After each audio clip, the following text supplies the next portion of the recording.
Did I finish my reading list? Did I enjoy what of the reading list I got through?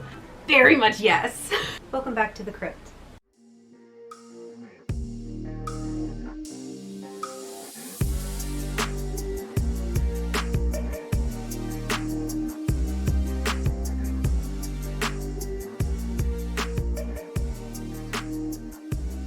This has been a really great break for me. I'm really happy I took this time to recharge and also plan out things in the future, such as a very exciting event. Starting May 1st through May 7th, I have a 7-day streaming event that I'm going to be doing. Kickoff starts at 5 p.m. Pacific Standard Time here on my channel, and I will have a guest with me, Haley. So we were able to set that up very recently, so I'm really happy to be having a guest to kick off the event. We are going to be streaming for as long as I can possibly go each one of those days. So if you're interested in that and a lot of other things on my channel, such as book reviews, community chat, and other such things, please click the subscribe button down below and the bell notification so you're notified as soon as videos go live. So normally in these videos, I would just be going through my bullet journal and nothing else. I want to change it this month and try a wrap up, so I'm actually not going to address bullet journal stuff until near the end. So if you're interested in this kind of stuff, please watch to the end of the video. For now, I kind of wanted to talk about the books I was able to complete during this readathon, Binti and Blood Like Magic.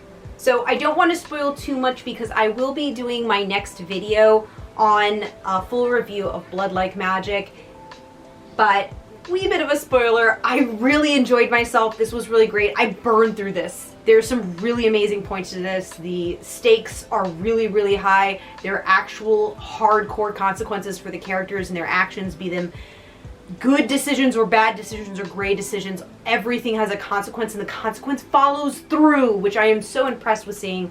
I don't see that very much anymore in fantasy, and I'm really happy to see it because it means the stakes remain high throughout the entire book and well into the sequel, which the sequel I believe comes out in July or August. It's so good. 10 out of 10 recommend. If you have not tried that, I recommend it.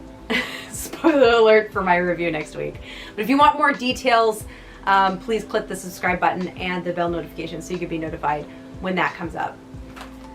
Next book I completed is Binti. I really enjoyed this one as well. My only critique of this would be how short it is. This book is a little, like, just shy of 90 pages because it says 90 pages, but some of the pages are like about the author in the back. So, and as you can imagine, it's just not enough time for us to get super familiar with all of the characters. Felt more shocking.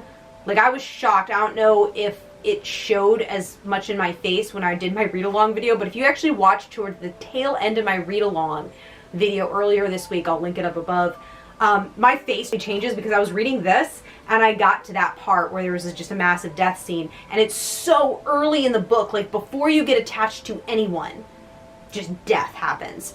And I didn't expect that, so like the shock value was high, but the downside of that is I didn't get attached to anybody really, so I didn't feel the full impact of that.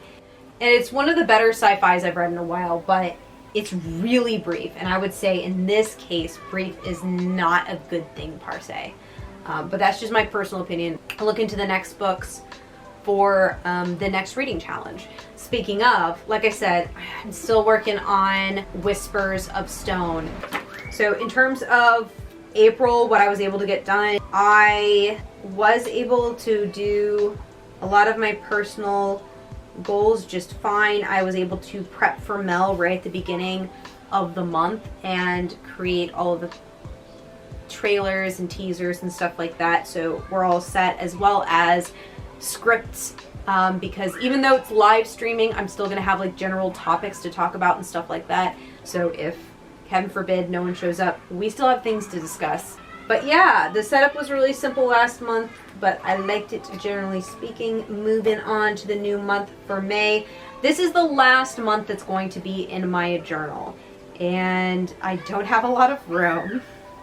So I'm still keeping it fairly simple, but I wanted some kind of writing-like theme for this one. I'm really happy with how it all turned out. and it's pretty easy to create new spreads because it's purposefully messy, so it works pretty well. I really liked how visually this turned out, especially the memory log sector. I decided, because I'm so low on pages, that I wasn't going to give the 2-page spread for the moon cycles that I initially planned. I just really don't have the room for it, so I'm going to continue to squish it. Also, there's going to be 2 new moons this month, so that's going to be fun to deal with. I didn't put a spot for the second new moon in here, so I'll get to it if I get to it. We'll see if I'm able to create a spread for that. And then we have week 1. And the setup is pretty simple, so again, this should be really quick to set up, which is good because I am going to be horrendously busy this month. But yeah, this has definitely become a very chunky journal. I really don't have very much left I can use in here. I did some calculation, and by theory, I should just barely have enough pages to finish off the month of May, but it will be tight, which means I won't necessarily have room. I'm guessing I won't have a page left over to do like a reflections on this entire journal in and of itself, like a closure reflections of like what I learned through this journal and what I want to take into the next one. So migration notes are going to have to be sold separately once again. They probably aren't going to be in this tome. It's going to be just on scrap paper separately, which is fine. I'm really happy for the next month. Next month is a bit front loaded, not gonna lie, with that event right at the start of the month, and it's gonna hit pretty fast and pretty hard. I am really looking forward to seeing some of you guys in the stream. I'm really excited about this. I think we're gonna get a lot of work done, and it's gonna be nice. I really need to finish up some of those early chapter scenes. They grinded on my patience. That's not a good word to use. They try my patience. There we go. That's the proper word usage. Thank you guys so much for watching, and I hope you all have a lovely May, and I hope to see a great many of you in our stream coming May 1st. Bye!